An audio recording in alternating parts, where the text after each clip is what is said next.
Chapter 25 की शुरुआत होती है ब्योम के भाई ताहे से, जो कि हमारे ब्योम को गाली देता हुआ कह रहा होता है कि मुझे उस बास्टर्ड के बारे में कुछ भी नहीं जानना।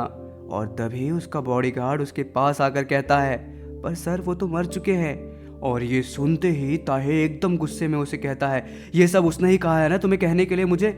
और ये सुनकर उसका बॉडीगार्ड बस सर झुकाकर हल्का सा मुस्कुरा रहा होता है। तभी ब्योम का भाई कहता है कि उसके ज़्यादा पर निकल आए हैं और मुझे पता है कि वो इतनी आसानी से मरने नहीं वाला। खैर, मैं बहुत थक चुका हूँ तो होटल बुक करो, मुझे आराम करना है।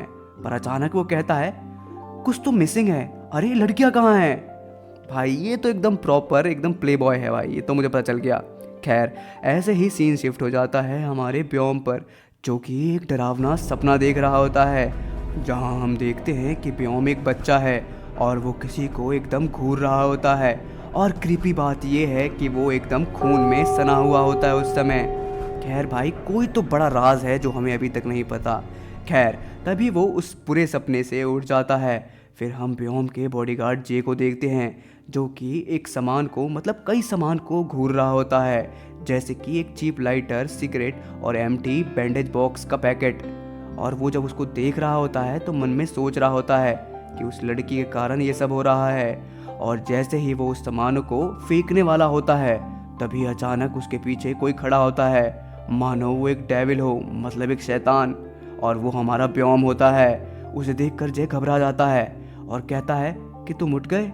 पर मन में सोच रहा होता है कि ये कैसे उठ गया। और तभी जे कहता है कि तुम्हें कैसे पता चला कि घर में कोई है। तो ब्योम कहता है कि तुमने सब कुछ फैला दिया है। तो जे बहुत ऑकवर्डली पूछता है, मैंने क्या फैला दिया? तो ब्योम कहता है कि मेरे बिछाए हुए सारे गुलाब। और ये सुनकर जे मन में सोच रहा होता है, आर यू क्रेजी? फिर ब्योम उससे पूछता है कि तुम यहाँ क्या कर रहे हो?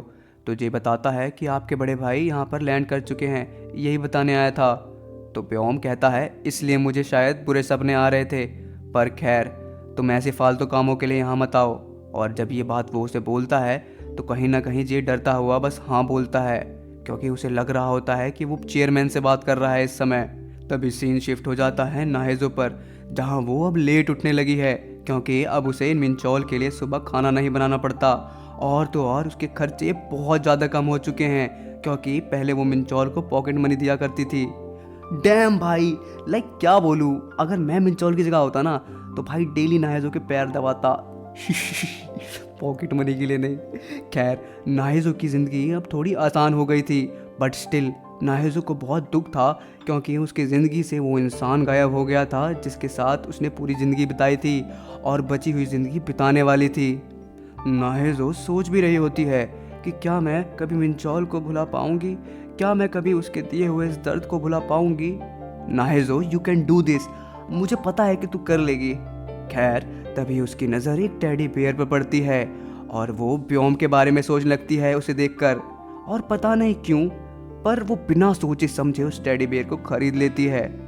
और फिर हम देखते हैं कि उसने ऐसा क्यों किया, क्योंकि एक बार नाहेजो की कोवर्कर उसे बता रही होती है कि अगर तुम डॉल पर हार्ट बनाकर मतलब हार्ट को बुनकर किसी बच्चे को दोगे तो उसे बुरे सपने नहीं आएंगे और वो अच्छे से सो पाएगा। और ये बात नाहेजो बहुत ध्यान से सुन रही होती है और उस टेडी बियर पर हार्ट बनाकर वो ब्योम को देना चाह रही होती है, क्योंकि उसने एक बार कहा था कि उसे मतलब बुरे सपने आते हैं। और भाई साहब, इट कुड हैव बीन मी। पता नहीं क्यों अभी भी नाहेजो मतलब ब्योम को बच्चा ही समझती है। खैर, फिर जब नाहेजो और ब्योम मिलते हैं तो वो इसी बात को सोचकर बहुत मन में खुश हो रही होती है। और ये देखकर ब्योम पूछता भी है कि तुम क्यों हंस रही हो? तो नाहेजो कहती है कि कुछ नहीं। पर तभी ब्योम कहता है कि क्या तुम फ्री हो क्या अभी? तो नाहेजो सोचने लगती है कि मुझे तो अभी टेडी बियर पर हार्ट बनाना था।